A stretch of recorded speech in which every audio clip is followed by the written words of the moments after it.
जी भाई साहब की हाल है? खैर शुक्र अल्लाह साढ़े वेखण वाले ने पहले सलाम आखो। हाँ जी अस्सलाम वालेकुम।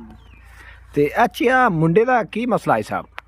मसला जी ये जमांदरू दे कन्ना दा भी रौला सी ते गूंगा वे सुनदा नहीं है। अच्छा ते फिर डॉक्टर ਨੂੰ ਚੈੱਕ ਕਰਾਇਆ। हाँ ਉਹਨੇ ਫਿਰ ਆ ਟੀਟੀਆਂ ਲਾਈਆਂ ਸੋ अच्छा ਇਹਨੂੰ ਸਾਲ ਤੋਂ ਤਕਰੀਬਨ ਹੁੰਦਾ ਪਿਆ ਹੈਗਾ। हाँ ਠੀਕ ਹੈ ਜੀ। ਹੁਣ ਛੋਣੀ ਜਿ ਅਸੀਂ ਲੈ ਕੇ ਜਾਂਦੇ ਇਹਨੂੰ ਤੇ ਉੱਥੇ ਇਹਦੇ ਪੜਾਈ ਜੀ ਕੋ ਸਕੂਲਾਂ ਦੀ ਗੁੰਗਿਆਂ ਤੇ ਬਹਿਰਾਂ ਦੀ ਹੁੰਦੀ ਉਹ ਵੀ ਕਰਾਉਂਦੇ ਪਏ ਤੇ ਉਹਨਾਂ ਦਾ ਬੱਚਾ ਸੁਣਨ ਲੱਗ ਪਿਆ ਸੀ ਜੀ।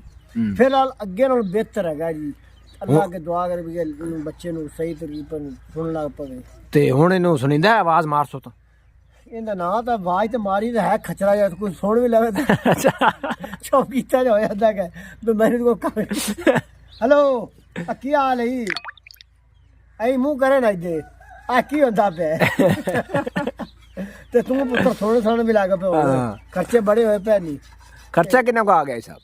यार इवें तो कराइए ते 15-16 लाख रुपए दसदे ने। अच्छा ये अल्लाह ने बात सुनी है कि माड़े बंदे को दरखास्त दी तो पटवारी दुकानों को है तो वो कारगन थोड़ा बहुत है इथू भी बंदे माड़े है तो 30 तो सुश कारगन माड़ी चंगी जी। ये भी बड़ी मेहरबानी गवर्नमेंट ने थोड़ा जिहा चलो माड़े बंदे वास्ते वो कर दिते ने इलाज मुआवजा चलो इन्ना बेहतर है। सही चलो अल्लाह चंगिया करे। ते इन्होंने आवाज मारो सुनदा भी है कोई नहीं। चौधरी इधर वेख इधर नहीं वेखना इधर वेख आ भाई की पे आंदा है। हाँ हेलो अच्छा की ना है तेरा? बोल की ना है तेरा? ना तो बड़ा वड्डा है। हाँ तो हो नाल ही ना सद सकदा ना तो बड़ा वड्डा है दा। ਇਹਦਾ ਨਾਂ ਕੀ ਰੱਖਿਆ ਹੈ ਸਾਹਿਬ? ਜਿਹੜਾ ਚੰਗਾ ਲੱਗੇ ਸਾਧ ਲੈ। ਅੱਛਾ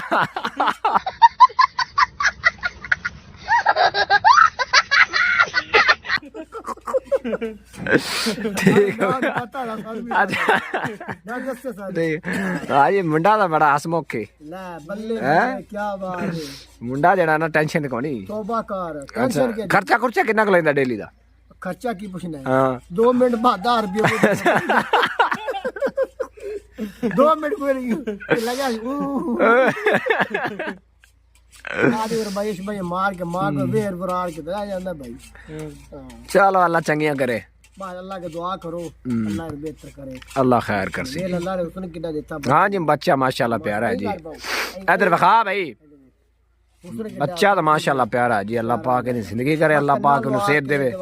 थोड़ा प्रॉब्लम बनी गूंगा जुबान में नहीं काम नहीं करता सुनिंदा अबे